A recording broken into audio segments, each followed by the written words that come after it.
பச்சை புடவைக்காரியாய் உன் தாய் மீனாட்சி நான் இன்று வந்திருக்கிறேன். இன்று நான் உனக்கு ஒரு வாக்கு தருகிறேன். நீ எதிர்பார்த்த நல்லது நடக்கப் போகிறது. அதன் பிறகு நீ எனக்கு நன்றி சொல்வாய். இது நடக்கத்தான் போகிறது. நீ வேண்டுமானால் குறித்து வைத்துக்கொள். மனதில் ஏதேதோ கோரிக்கைகளை வைத்துக்கொண்டு என்னை நீ ஆராதிக்கின்றாய். ஆனால் அந்த கோரிக்கைகளின் நன்மை தீமைகள் உனக்கு தெரியாது. நிறைவேற வேண்டும் என்ற ஆவல் மட்டுமே உன்னிடம் இருக்கிறது. உனக்கு நன்மை பயக்கும் கோரிக்கைகளை நான் நிறைவேற்றுகிறேன். மீண்டும் உன்னில் மற்றொரு கோரிக்கை துளிர் விடுகிறது. அந்த கோரிக்கை நிறைவேறாத போது என்மேல் உனக்கு நம்பிக்கை குறைகிறது. சிறுவன் விளக்கை நோக்கி நகர்ந்து செல்கிறான். அதை தொட நினைக்கிறான். தாய் அந்த விஷயத்தை கவனித்து விளக்கை தூரமாக வைக்கின்றாள். சிறுவன் நடம் பிடித்து கோபமாக அழுகிறான். அந்த அழுகை தாய்க்கு இனிமையாகவே இருக்கும். உனக்கு நிறைவேறாத கோரிக்கைகளின் விஷயத்தில் கூட நான் தாய் போன்றவளே. தாய் குழந்தையை அரவணைத்து ஸ்தனத்தை தருகிறாள். அவ்விதமாகவே நான் உன்னை நேசிக்கின்றேன். எப்படி ஸ்தனங்களிலிருந்து பால் குழந்தையின் தொண்டையில் மிகவும் இரகசியமாக சப்தமில்லாமல் சேர்கிறதோ, உன்னிடம் என் அன்பு கூட அப்படியே இருக்கும். எனக்கு கேட்கும்படி சப்தமாக நீ என்னை அழைக்கின்றாய். நான் தெரியாமல் மிக இரகசியமாக உன்னிடம் வருகிறேன். ஒரு கணத்தில் உன் மனம் சபலமடைந்தால் நான் என்ன செய்ய முடியும்? குழந்தை மடி மீது இருந்தாலல்லவா தாய் பால் ஊட்ட முடியும். அதற்கு பொறுமையும் மிக தேவை. ஒவ்வொரு நொடியும் நான் என் அன்னையை ஆராதிக்கின்றேன்.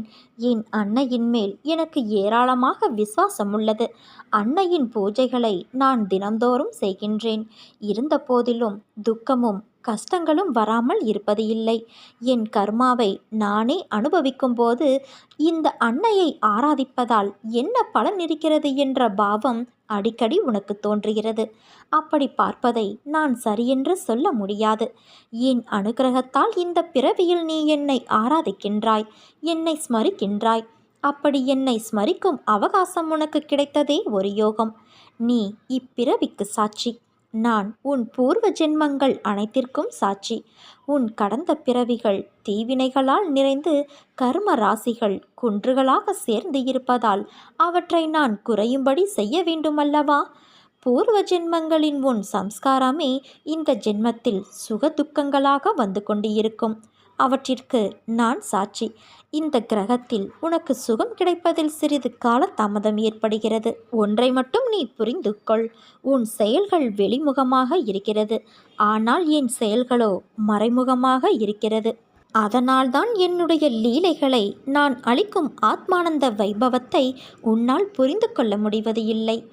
மனசாந்தி இல்லாத இடம் என்ற ஒரு அங்குல இடம் கூட இவ்வுலகில் எங்கும் கிடையாது. உன் பாரத்தை என்மேல் வை. என் மீது உன் பார்வையை திருப்பு. என்னையே தியானி. நிச்சயமாய் நான் உனக்கு சாந்தியை அளிப்பேன். உனக்கு துன்பம் கொடுக்க யார் முயற்சித்தாலும் உனக்கு இன்பம் கொடுக்கவே நான் உனக்குள் வந்திருக்கிறேன். உன்னுடைய இன்பத்திற்கு ஒரு நல்ல தொடக்கமாக அமையப்போகிறது. துன்பத்திற்கு ஒரு முற்றுப்புள்ளியை நீ நேற்றே வைத்துவிட்டாய். கரும வினைகளை ஒரு புறம் சரி செய்து கொண்டே செய்யும் கடமைகளில் நீ வெற்றியும் பெறப்போகிறாய்.